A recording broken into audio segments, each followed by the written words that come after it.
all these freshly made scrambled eggs. I definitely took longer than 5 seconds and picked them up off the floor and proceeded to eat them. That's pretty great of her, though. Now you know that she will eat stuff off the floor just as you would. Oh, no. She said 5-second rule. Yeah. Like in a playful way. I took way longer than 5 seconds. And she was, I wouldn't say silently judging me, because as I ate them, she said, I wouldn't eat them.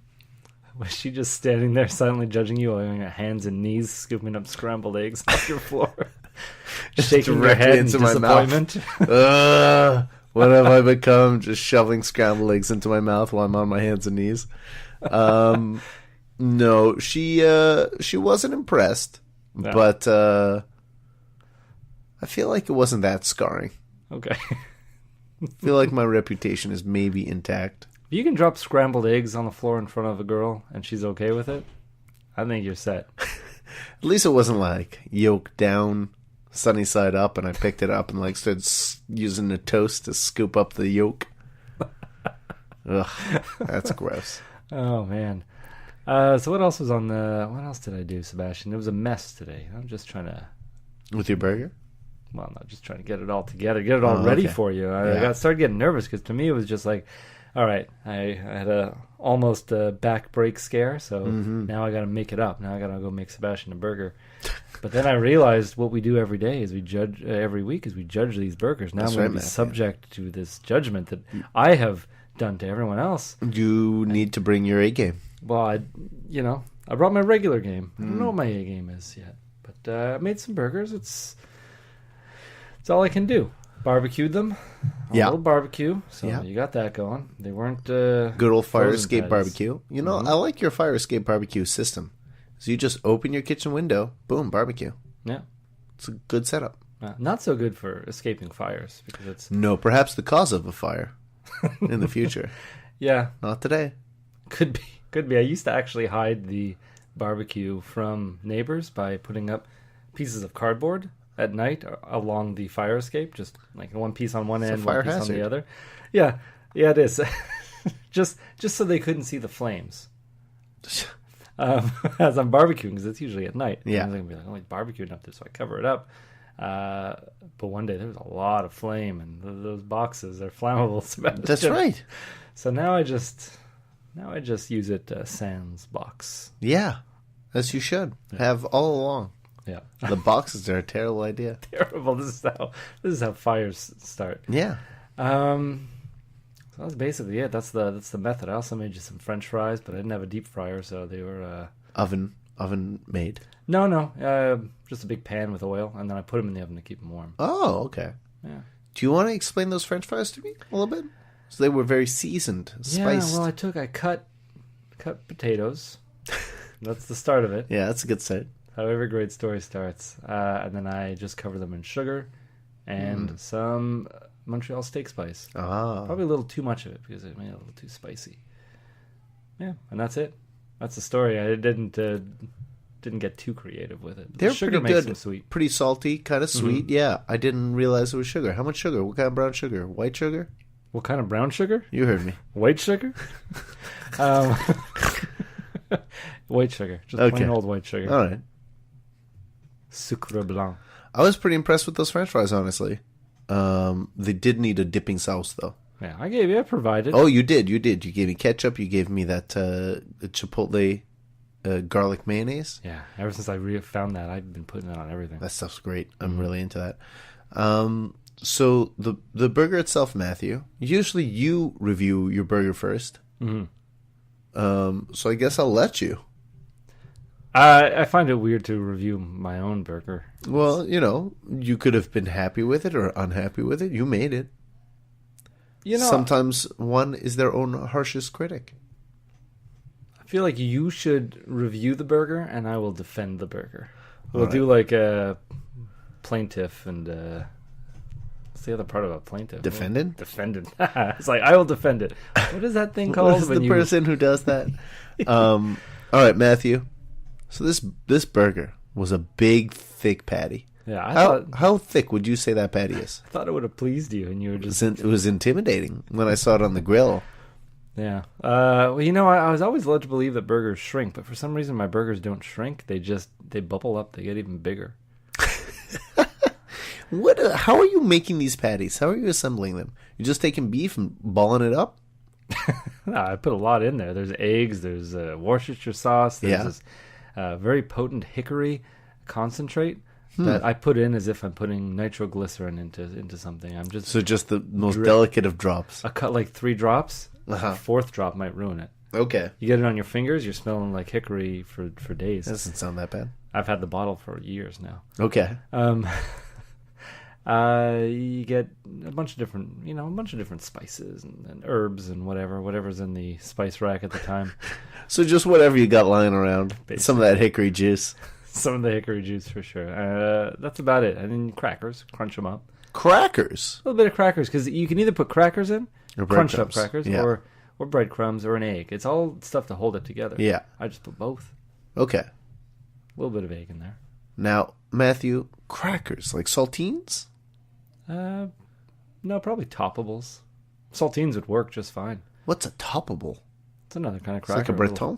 Little thicker cracker. The type that you would put a cheese or something on. Yes, things you could top them with things. They're toppable crackers. Okay. Now, I found that this was a very thick, juicy patty, but lacking much flavor. Yeah. I feel like you could have gone to town with that hickory way more than you did. It's true. I tasted no hickory. Worcestershire.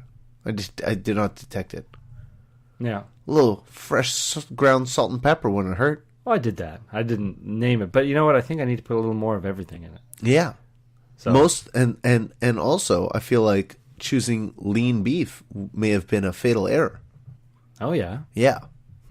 Because you have less fat, less flavor, and less juices. The juiciness that I had in this burger, I felt like you explained, your burger didn't thin out because the fats didn't get to drip out of this burger. Mm-hmm. It somehow had a pocket effect where it just steamed up on the inside. Yeah. I noticed after you had taken it off the grill, you cooked it a little bit, and like some steam spouted out and some juices flowed out onto the plate. Yeah. And I don't know how, but everything was trapped inside the burger. Well, yeah, you got to do that. If you cut into it, you release the flavor. And I know you're saying there's not that much flavor, but imagine if I let all that flavor escape. You'd be eating newspaper. I'd be eating newspaper? Wow, it's an extreme example. But if you're saying that was flavorless, then just wait till the flavor escapes and it's just seeping onto the plate. Somehow you created like a burger bubble. Yeah.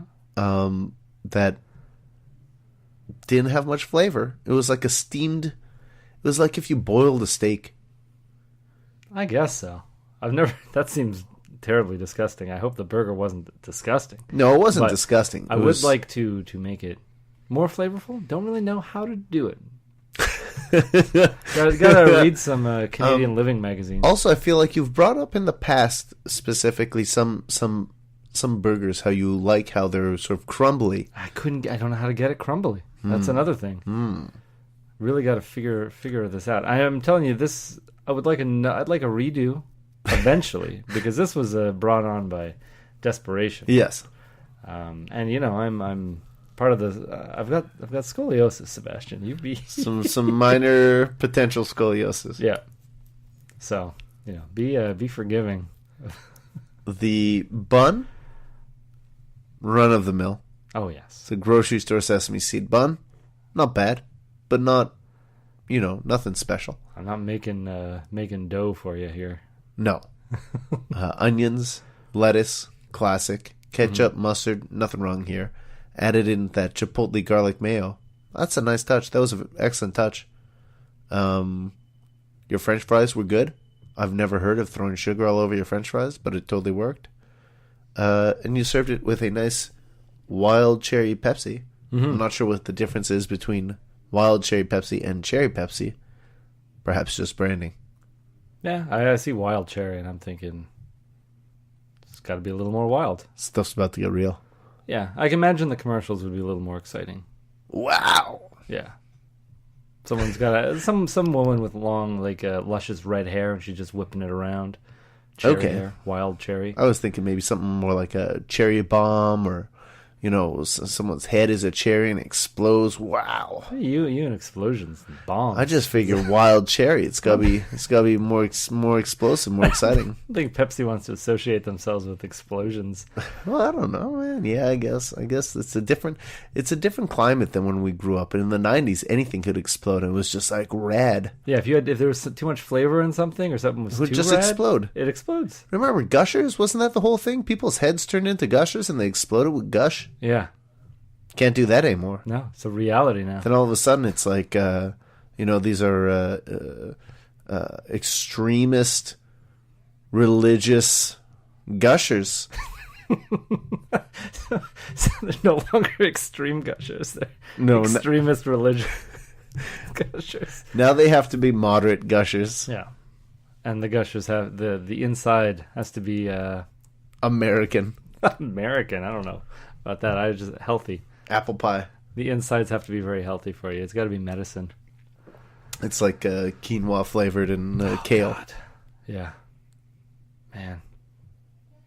Back then, everything so much better. Yeah. Have I ever told you of the my goal? It hasn't happened yet, but is travel back to the 90s? I'm working on it. No, but fruit by the foot. Mm-hmm. Go on. Really, really want to buy maybe 20 boxes. Yeah. Take all those fruit by the foots and roll them into one big fruit by the foot ball. Have I talked to you about this? Just a ball? Yeah. All right. It's not that ambitious. I figured it can roll out so long. You're getting 20 boxes. It's to go a long way. And you're like, no, just roll it up in a ball. No, that's not how I used to eat my fruit by the foots is I got tired of unraveling them and then measuring them and realizing they weren't exactly 3 feet. I was getting gypped. So I'd start just rolling them into balls, little compact golf ball size things. Yeah. And I would just eat them like a little dense ball of gummy. Okay. But it's always been a dream of mine to make that ball about the size of a basketball. Oh, boy. And then wrap it in saran wrap when I'm done with it and just carry it around. It'll last me a year. You'd like slobber on it every bite a little bit. Yeah, but it would be mine. I suppose. I'm not going to share it. Why? Why is this your dream, Matthew? This is a peculiar dream to me. Yeah. Started off when I was a kid. Just a slobbery, sticky, multicolored ball of fruit flavor. It's just like it's my elementary Matthew's dream, and I feel like one day I need to honor him and do that because in elementary school I didn't have, the $20 to $30 it might cost to buy so many fruit by the foots. What age would you say this is? I don't know, 8, 9, 10. Yeah, around that time I was thinking I'd like to be wealthy enough to afford a giant robot that transformed. And you're thinking about a basketball-sized ball of fruit by the foot. Who's going to achieve their dream faster? Yours is so much more likely. Well, I also thought technology would advance a lot quicker than it did. You thought everyone would do the work for you, and you just get it. I figured I could buy it. I figured at that point I could be like, by the time I'm a grown-up, I could totally buy a transforming giant robot. I could sit in its chest. Probably too much Transformers. Probably. And maybe Power Rangers. Funny enough, you had never seen Transformers when you thought of that. It was only after. Oh, no, I definitely have. Yeah, no. I don't believe that a transforming vehicle or machine would be good to have. You wouldn't want to be sitting inside of it when it transformed. You'd be mashed up. Well, not if its pilot area ends up in its chest and it switches back and it's like, in the car mode and you're still in the pilot area. Yeah, it's a lot of technology, a lot of technological advancement. And honestly, the idea of it in giant robot mode was like it would be giant, which doesn't add up to a car when it morphs back down. It would have to be an enormous rolling vehicle, because I'm thinking like, 20 stories tall, like enormous. What would you do with a 20-story tall storm through robot? Storm through town and destroy anything I want. And you thought that would be invented for leisure activity? Again, this is like an 8-year-old's logic where I'm like, yeah, well, that would be great. That should exist. It would be very satisfying. To destroy communities. Heck yes. Especially, again, like an 8-year-old. I'm, steady diet of video games and cartoons where I'm thinking, what do they call it? Power fantasies or what have you. Wouldn't it be great to have a... Is that what your psychologist called? A giant robot that can knock over buildings. Sebastian's having power fantasies again. No, nobody can bully a giant robot. Yeah. You'd also want some kind of telepathic power to make kids' heads explode too. All I need is some wild cherry Pepsi.